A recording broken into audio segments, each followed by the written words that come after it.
Hello, Duhawks. We are going to continue on our conversation about body composition.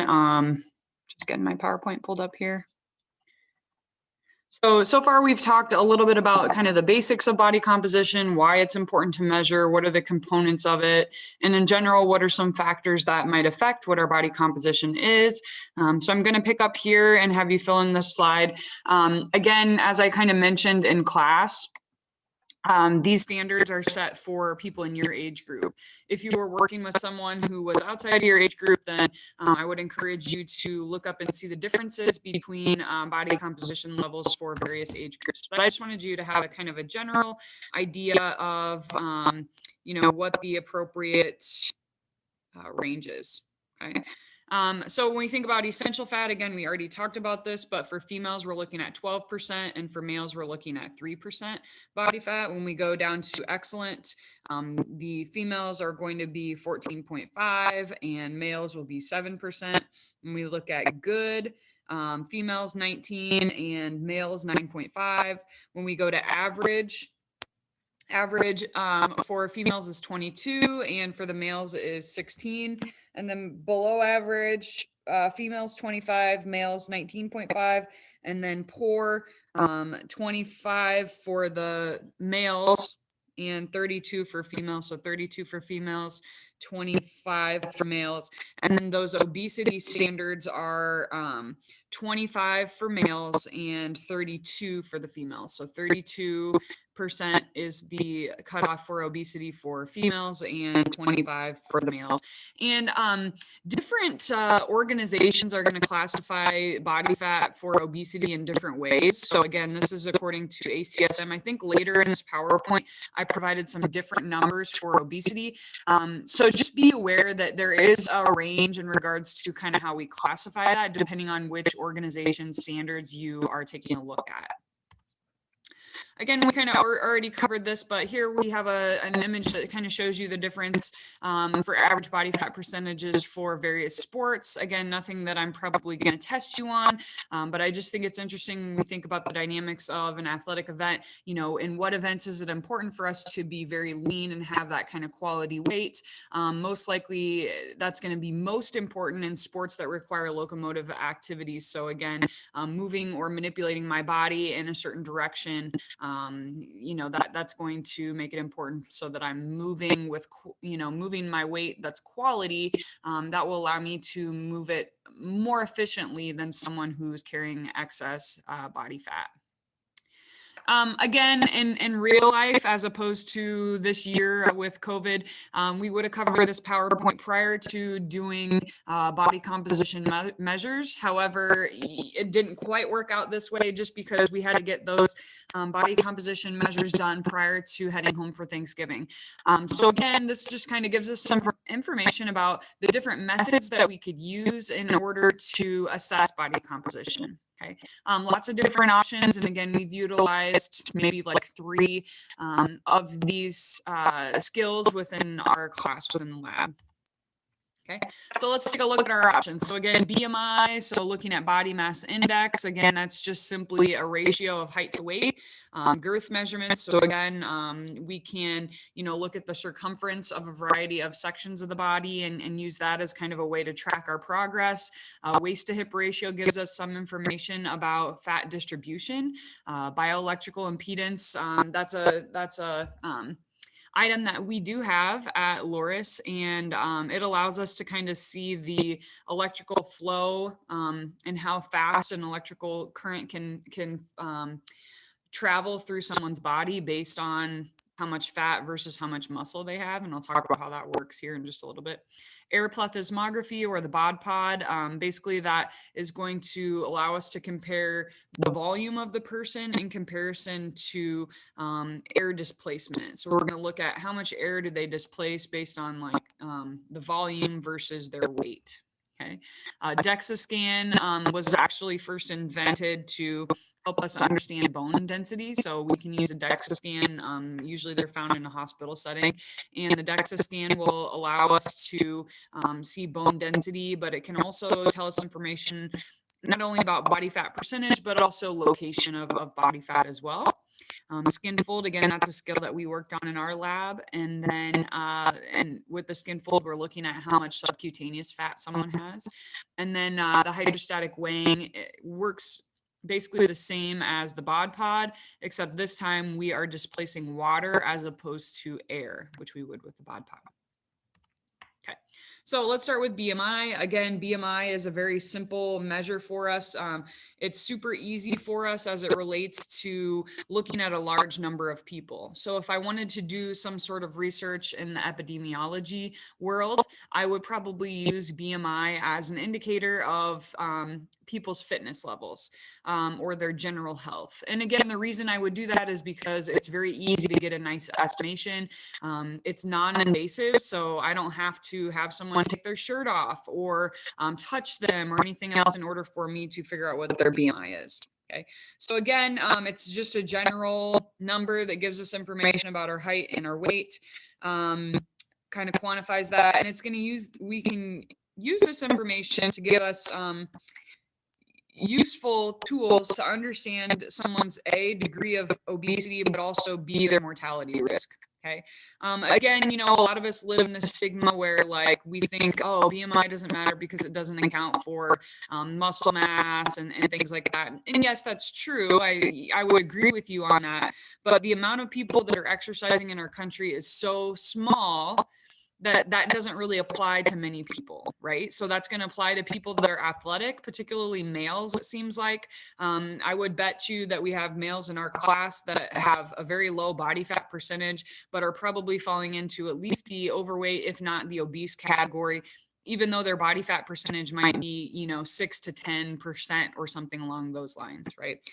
So again, not super useful for that particular type of person. However, most people are not that type of person, right? That's kind of the point here, is that, you know, not many people in our country are exercising regularly. So this is a fairly accurate estimate for someone who is sedentary. Okay. Again, kind of the cons with utilizing this is it doesn't give us information about muscle mass, bone structure. However, you know, as we just previously mentioned, those things probably aren't that important for the average population. So for the average person, this is a pretty darn good place to start for us to get an estimate of their overall level of fitness or their overall health. Okay. Girth test is another option for us. So again, we can take circumference measurements. Gula tape measure, that's what you use when you did this portion of the lab. But we can look at our girth measurements in a variety of ways. Super useful as a personal trainer to use these. I like to look at circumference measurements, and then we can look at how many inches someone lost as opposed to how much weight they lost.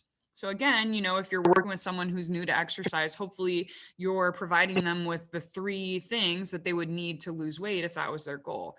You'd be providing them with aerobic exercise plan, resistance training, and change in their nutrition, right? As I start to do more resistance training, however, we expect to see an increase in muscle mass. And as you know, muscle weighs more than fat. So the girth tests are a nice way for us to kind of quantify improvements in body composition when people are not necessarily seeing changes in their body weight. Okay, so again, if I weighed 150 pounds, but I had 20% body fat, and I'm working, you know, with a trainer, and I'm doing resistance training and all these other things, you know, maybe my weight is staying at 150, but instead of that body fat percentage staying at 20% or whatever, maybe it's going to decrease to 16%. I can also see changes in my girth measurements, you know, with regular resistance training. Okay, so again, you know, we can quantify this in a variety of ways. We can look at the fat component, which would be your waist, and a fat-free component would be the neck. Again, we can measure the neck. That's part of the military standards. That's their way to estimate body composition in order for us to apply to join the military, basically. Again, we believe this is a little more accurate than BMI because it does have a fat component and a fat-free component. Still not the best method for us, but it is a little more accurate than what we might find with BMI for the average person. Waist to hip ratio is another measure that we were able to complete in our class. And this is important because it gives us information about where fat is distributed. And we'll talk about that later in this lecture, why that's important to us. But essentially, you know, if I have a lot of fat stored in my abdominal area, that can be problematic for us for a variety of reasons, because that increases our risk of a variety of chronic diseases. In particular, type 2 diabetes is the big one. Okay. So again, when we think about this waist to hip ratio, it's going to relate to an increased risk of cardiovascular disease. So more abdominal adiposity is bad. And I think that's one of your questions for this lab report is looking at fat storage and you know, how that puts us at a greater risk for some of these issues. So again, individuals with a high ratio of the waist to hip girth are twice as susceptible to heart attack, stroke, hypertension, diabetes, gallbladder disease, and overall mortality rates are going to be higher for that particular population. So again, you know, I guess the interesting thing about that is, you know, we think about this information and what does this tell us? But yet we're not really great at knowing how to reduce fat in one particular area. Okay. So, you know, at the end of the day, there's certainly a genetic component that's contributing to fat storage location, as we kind of talked about with hormones in the previous unit, or the first part of this lecture. So this is a little bit of a slippery slope. Now, certainly I can help someone to lose weight, and certainly they will lose some weight from the abdominal area, but some of us are just going to tend to carry weight in that particular location and are going to have to work harder in order to kind of reduce their risk as it relates to, you know, fat storage locations. So again, that's something to kind of keep in mind when we're working with clients, if it's personal training or something like that. We can't do spot reduction. We can't just get rid of the belly fat. That's not something that's going to happen. However, you know, we can work on just overall improving body composition. So by default, we'll see a loss in body fat in that particular area. Okay, bioelectrical impedance, again, as I mentioned, this is a tool that we do have at Loris. We have this handheld device. They're kind of expensive. I looked to get a couple more of them because I wanted to like check them out to you guys because of COVID. And they're like over $300 for this little guy. These ones are even more expensive. The Tanitas are like, I don't know, a couple thousand, maybe like $5,000 or something like that. Certainly you gain more accuracy when you use something that's more expensive, as you might expect, in comparison to this handheld device. So how does this work? What's going on? So basically you're going to hold on to these little silver prongs if you haven't done this test yet. And there's an electrical current that's going to flow from hand to hand, basically. And that current, and it doesn't hurt or anything else like that. Like, you don't feel it. And basically that electrical current, we're looking to see the speed as it transmits from one hand back to the other side, basically. Okay. And basically we're looking to see how fast that current can flow, and that'll give us information about the amount of body fat that you have, because it's related to fluids. Okay. So the amount of current flow through tissue is used to determine the relative amount of fat in those particular tissues. So how does this work? Okay. So when we think about fat mass is generally doesn't contain a lot of water. Okay. So fat mass is going to have a greater impedance to this electrical flow. So the more fat I have, the slower the current flows. Okay. The more muscle mass I have, again, muscle is hydrophilic, which means that it's water drawing. Okay. So if I have a large amount of muscle mass, I also have a large amount of fluid in that particular region. Right.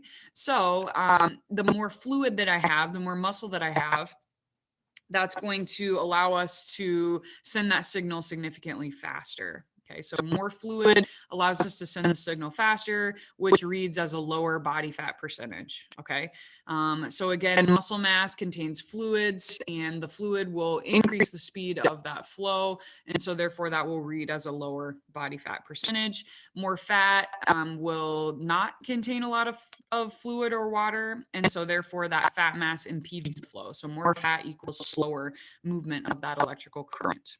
Okay.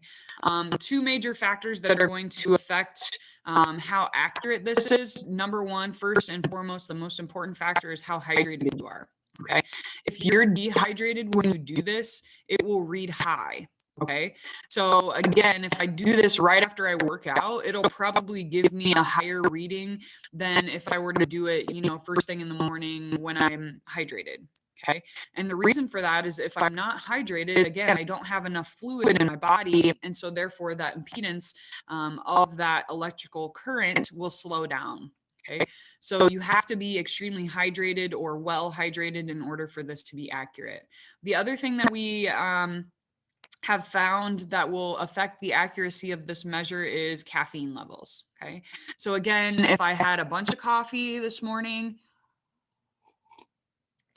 and measured my bioelectrical impedance, again, that would also alter or affect the accuracy of that particular level. I believe caffeine would cause us to be dehydrated potentially, and so therefore might give us a higher reading than what we would expect or what would be accurate. Okay, so those are the factors that are important to think about when we understand the accuracy of this. Now, certainly with the Tanita, there are 4 sites. So you've got, you pick these little hand things up and you hold those, and then you take your socks off and you put your feet on these little foot spots. And again, this is more accurate because now I have the electrical current going in multiple directions. So again, we'll have information coming from our feet to our hands and vice versa from our hands to our feet. The other cool thing about the Tanita is then this can give us information about where that fat is stored. So it'll tell us if it's in the left leg, if it's in the right leg, if it's in the right arm, if it's in the left arm. So that's kind of cool. It gives us more information about location of fat storage based on those different currents and how they're flowing. So that's pretty cool. And again, fairly expensive.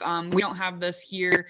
They do have a product that's similar to this at Spine and Sport in Dubuque. And again, it's kind of cool. I tested it out for Dr. Dan. He's a friend. But anyway, it's kind of interesting to be able to see, and it'll even tell you like how many pounds of fat you have in each of those different locations, which I thought was really interesting. But just one tool for us as it relates to body composition. Again, another benefit of this, non-invasive, right? I don't have to take off my shirt. All I have to do is take off my socks in order to do this one. And it's fairly accurate as it relates to, you know, just giving you a number here. Okay.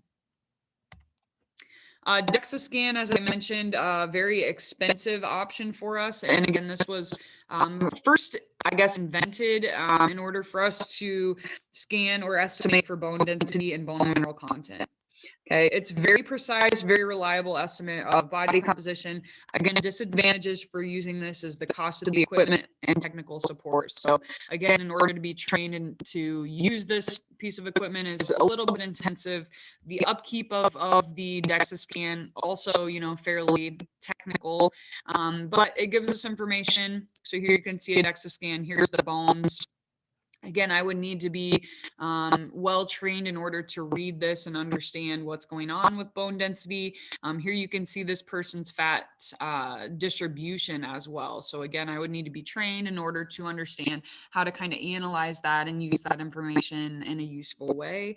Not a super common way for us to measure body fat. Maybe if I was doing some research on like bone mineral density for older females or something like that, I'd be able to also get this information just because I'm doing the looking at the bones. However, I haven't seen it a lot in the research that we would just do a DEXA scan for body composition. However, it is possible.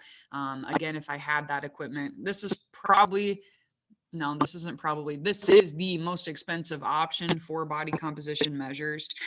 So again, you know, we won't see these at gyms or even in most of our exercise physiology labs just because the cost is so high for these. Good old trusty Skinfold. Again, what we're trying to measure when we look at Skinfold is the amount of subcutaneous fat someone has.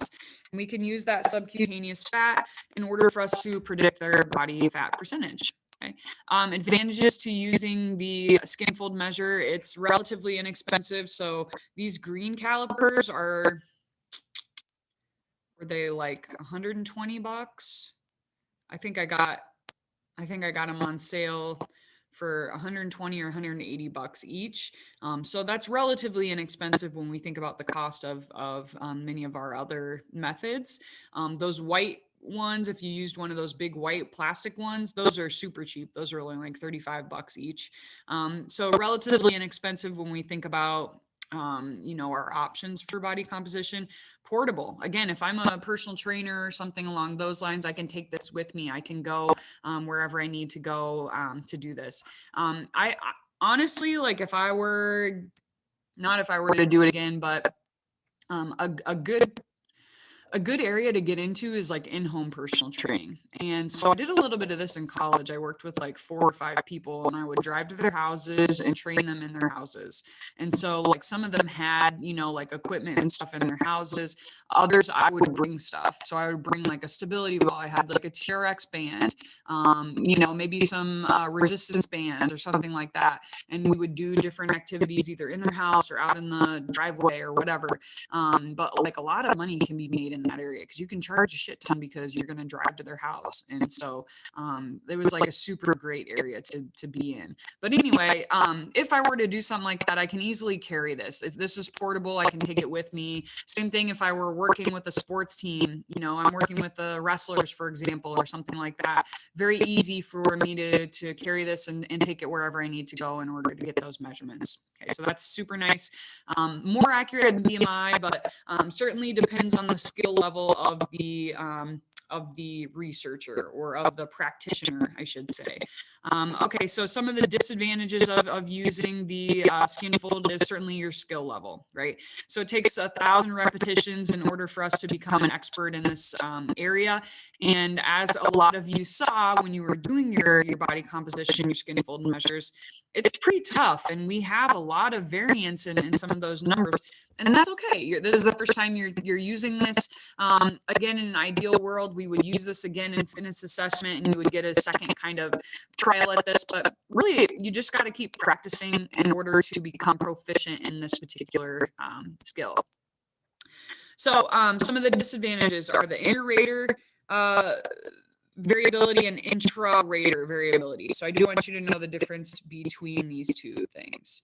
So inter-rater variability, this first one, is variability amongst raters. Okay, so imagine that I am going to measure the body composition of our wrestling team, for example, and I'm going to pick on Tad. And so let's say I measure Tad's body fat percentage and I get 7%. Okay, and then maybe Molly is also going to measure his body composition. Molly gets 14% or something like that. Okay, our inter-rater variability would be bad in that scenario. I got 7, Molly got 14. So our variance amongst raters was significantly different. Okay, 7 and 14 are significantly different. Okay, intra-rater variability has to do with variance within just one tester. Okay, so again, imagine that I'm working with the wrestling team and I'm going to measure Tad's body fat today, and I'm also going to measure it tomorrow. Okay, now we wouldn't expect that someone could have their body fat percentage altered significantly, if at all, in one single day. Okay, so keep that in mind. And so let's say I measure Tad's body fat today and I get 7.3%, and I measure it tomorrow and I get 7.6% or something like that. Okay, my intra-rater variability was very good, right? My accuracy was pretty similar amongst trials, if that makes sense. Okay, so intra-rater variability has to do with variance amongst one tester. Inter-rater variability has to do with variance amongst 2 testers or multiple testers. Okay, in order for us to get accurate measures, we have to have good or low variability in both categories in order for us to be proficient in this particular area. Okay. Again, we already talked about the Skinfold sites. You already watched a little video of myself with Noah getting some examples of these different sites. There are 9 different sites, as you already know. Most commonly, we use either 3 or 7 sites in order to calculate this. So again, those equations can vary depending on, depending on your goals, I guess. You would expect the more sites that you use, the more accurate the results would be.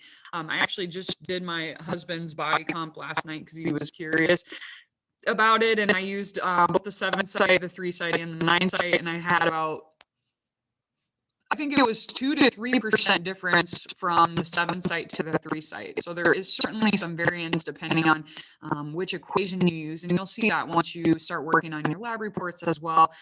Depending on, you know, how many sites you use, you will see some variance that way. Again, I would expect that more sites would be more accurate in comparison to just using a 3 site. Again, we kind of already covered this, so I'm not going to spend a lot of time on this. Like I told you, in normal life, we would have done this PowerPoint prior to doing the lab. But again, you know, you've seen this, how this works in that YouTube video that I made. And so you should have a good idea of how to actually measure this stuff. Okay, let's move on and take a look at hydrostatic weighing. This is kind of a cool concept. So here you can see like this little pool thing here. This girl is sitting in her swimsuit. Here are your researchers. Well, this looks like a student, but maybe this guy is the instructor or the researcher back here. Okay, and so basically what we're going to do when we look at hydrostatic weighing is we are able to look at the difference between body density and displacement of water. And the idea is that fat floats and muscle sinks. So again, my density and displacement of water will be based on the volume and weight of the individual. Okay, and so basically, like, how does this work? You know, lean body mass is more dense than fat mass. You already know that. So like 1 pound of muscle maybe looks like this, whereas 1 pound of fat maybe looks like this. So when we think about how much space 1 pound of either takes up, that helps us to understand, you know, somebody who's super muscular is very compact, right? Their weight is very compact versus somebody who has a lot of fat mass. That fat mass takes up more space, if that makes sense. Okay, so lean body weight is more dense than fat. Lean body weight takes up less space than fat, so less water is displaced when I use the hydrostatic weighing. Okay, so the more lean body mass you have, the more you will weigh under the water as well. Okay, so again, I want you to kind of compare and contrast these different methods for body composition. And when you think about what you would want to do as a subject or as a client or whatever, would you like to use the hydrostatic weighing, right? So again, let's imagine the logistics. So I get in my swimsuit, I sit on this little like table deal thing. Okay. Now you have to put your head under the water. You see that she is fully submerged.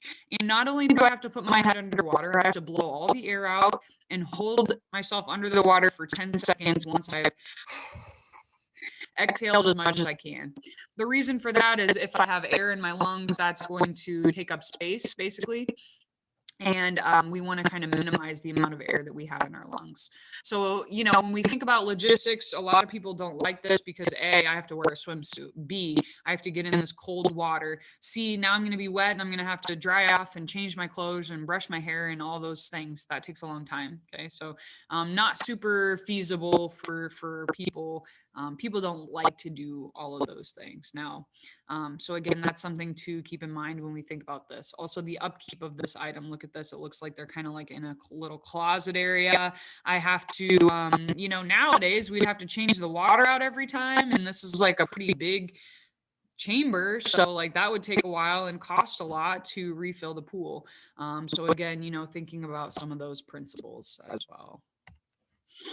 BOD pod here, or air plethysmography, it follows the same principles, but instead of displacing water, now we're going to just displace air. Okay, BOD pod is the brand of this item. There's probably other brands, but BOD pod is the kind of gold standard or the leader here. I don't know what's going on behind here. They got like tarps and stuff. This guy is like smiling in here in his little spaceship thing. In real life, I would also have him wear a swim cap because you can see he's got some hair, and I'll talk about why we would want to kind of mat that down or get him in a swim cap. So basically what we're doing here, it's the same exact principle as what we talked about with hydrostatic weighing. The only difference now is we're displacing air versus water.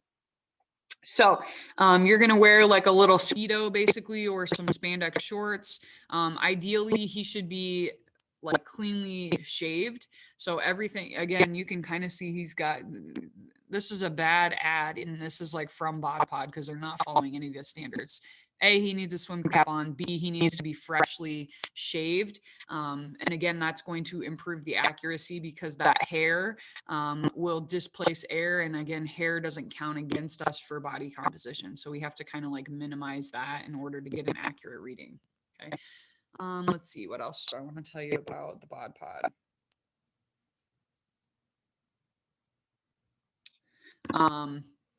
What else do I want to tell you? I've used every method except for the DEXA scan. We had this at the Springfield where I went to grad school, and very easy to use. So this piece of equipment is an easy item to use, easier than hydrostatic weighing for sure. But again, I have to put myself in a vulnerable position. If I'm a female, I'm going to wear like a sports bra and spandex shorts or a swimsuit. And for a guy, you're going to wear spandex shorts or like a Speedo. Again, everyone should be like freshly shaved, and you're going to wear a swim cap so that we don't have to account for the displacement of air caused by your hair. Okay. So those are the factors that we do. It takes about, I don't know, like a minute or two in order to get the measurement. So you sit the guy in here, you're going to shut the door, and the door like airlocks so that no air can leave the chamber. And he has to sit super still. And then you're going to calculate everything with a calibrated computer software.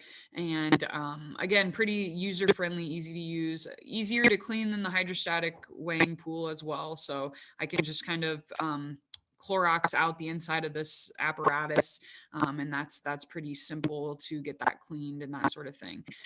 So again, you know, not super time consuming. I could probably get through at Springfield, I could probably get through like, you know, 10 people in my lab session in order to measure their body comp in like an hour. So not too bad as it relates to being able to get a lot of people tested in this particular apparatus. One of your cons is certainly a cost. So the cost of this item is not as much as the DEXA, but still for pretty freaking expensive. You know, we're looking at 50, 60 grand for this particular item. The DEXA is probably like a couple $100,000, like between 200 to 300 for the DEXA scan. So again, this is significantly cheaper than that, but still pretty costly when we think about lab equipment. And this piece of equipment only does one thing. It only measures body composition. So again, let's look at, you know, the difference between using the bod pod and hydrostatic weighing, you know, which is more accurate, which is a better method. They're both about equivalent as it relates to accuracy. And I think one of your lab questions, you have to actually find the accuracy of each of these different tests. So you'll be able to tell me which one is the most accurate. But both are going to work on based on kind of that same principle, right? So both of them are going to help us to understand our body mass to volume ratio as it relates to displacement. So with the bod pod, we're looking at air displacement. With hydrostatic weighing, we're looking at water displacement. So I want you to think about which is a better method. Which would you rather use, right? So again, you know, we've got to understand the dynamics of each. When we think about cost, hydrostatic weighing is cheaper. However, you know, people would probably be more comfortable being submerged in air versus being submerged in water. That can be a little bit uncomfortable for people, especially when you ask them to blow out all of the air that's in their lungs and keep their head underwater. Like that's a little bit, can be a little claustrophobic for some people, I think. But also, you know, if you're working with people for weight loss, maybe they don't feel comfortable in a swimsuit.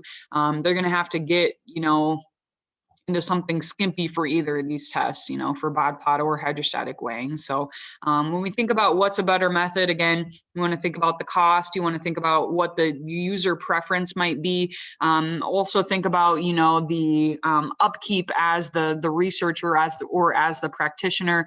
Bod pod is easier for us to clean and administer and maintain in comparison to hydrostatic weighing, where I have to worry about water and, you know, dumping out the tank and refilling the tank and keeping the water temperature appropriate and things like that. So this is a little bit harder to maintain than using the bod pod. So again, when we think about body composition and understanding, what appropriate goals might be for an individual, right? It's extremely common in the world of personal training to work with somebody and they're like, yeah, I want to lose like 100 pounds, or you give them their body fat percentage and they're like, yeah, I'd like to get to like 2%. You're like, that's not really something that's available to happen, right? So your job as the practitioner, as the personal trainer or the professional here is to help them to understand what a healthy range is, right? So we've really got to go back to those charts and understand what is a healthy body fat for this particular person, where are you at, and how long might it take you to get down to whatever that healthy range is. So not only do we need to know what those ranges are, but we also need to understand how quickly we could potentially get down there, right? And again, I would encourage you to try to help this person to establish a healthy routine so that we're not trying to freaking lose 20 pounds in a day, right? Because if we can do this a little bit slower, we can establish some healthy routines, and therefore we're going to increase the likelihood that we can maintain that weight loss in the long run. Okay. So again, we want to understand appropriate weight loss goals and also body composition goals. Okay? So first thing we want to determine is what is that range, right? What is that healthy weight that that person wants to get to? Whether it has to do with BMI or body fat percentage, or maybe it's both, right? So again, if I'm working with an average person who has a BMI, let's say, of 31, well, naturally, I want them to get out of the obese category. I want them to get into the overweight category and then eventually get down to the average category. So again, we would assume if we're working with adults, their height's not going to change. So when we look at BMI, essentially what we're trying to understand is what's the body weight that they need to get to in order to be in that healthy range, in that average range, right? So that'll allow us to establish some weight loss goals. We need to understand, body composition. So these can really be two different goals. And I'm going to improve my body composition, with weight loss, but also I need to, be really focused on strength training as well in order to kind of maximize the quality of the weight that I already have. Okay, so when we think about body composition, we want to think about body fat percentage and what's appropriate for that person based on where they are and what we can do to get them into that average range. Okay. So weight loss goals. So weight loss goals should be no more than 1 to 2 pounds per week. So that should be kind of the maximum that we would shoot for any individual, 1 to 2 pounds per week. Okay. Body composition goals. We can reassess body composition every 8 weeks, and we would expect about 1% loss in body fat per month. Okay. So 1% body fat loss per month is a good expectation or a good goal for us. Okay. Why do we only want to assess them every 8 weeks? The reason for that is the level of error that we see with our measures. So Skinfold, for example, again, especially for newbies, is going to be 3 to 4% error. Okay. So let's say I measure, I'm going to go back and pick on Tad. Let's say I measured his body comp today and I got 7.6. Well, the standard error is anywhere, like really his would be anywhere then between like 3 to 10%, right? So you're looking at a 3% standard deviation from, that measured variable. And the more experience you get, the lower that error level becomes. However, if I measure him again in another month, maybe I get 8%, but really he's 6%, So again, if we wait every 8 weeks, that's going to allow us to decrease the likelihood that the error is what we're seeing and not just the actual change in their body composition. Okay. So again, Skinfold or body fat percentage can be measured every 8 weeks, and we expect to see a 1% decrease per month maximum. Weight loss goals should be 1 to 2 pounds per week maximum. Okay. So how do we know what is a healthy weight? Like, how do we know how to get them into that particular area? Right. So again, we said BMI would give us a good estimate of weight associated with health and longevity for large population groups. So again, for your average person that you're working with, this is a pretty good estimate for us. If you're working with athletes, not great. However, this does give us some good information to start with. Doesn't directly reflect an individual's health status, but BMI can be used as kind of our screening test for understanding if an individual is classified as overweight or obese. However, if we're working with an athletic population or an active population, first to look at BMI and then look at body composition or body fat percentage. That's going to be more accurate if we have that available. Okay. So that's important for us. Again, athletes with large lean body mass but low fat content have greater healthy weights than sedentary individuals. So again, we've got to understand or establish what their general health habits are in order for us to understand, what's appropriate for that particular person. Okay. Yeah.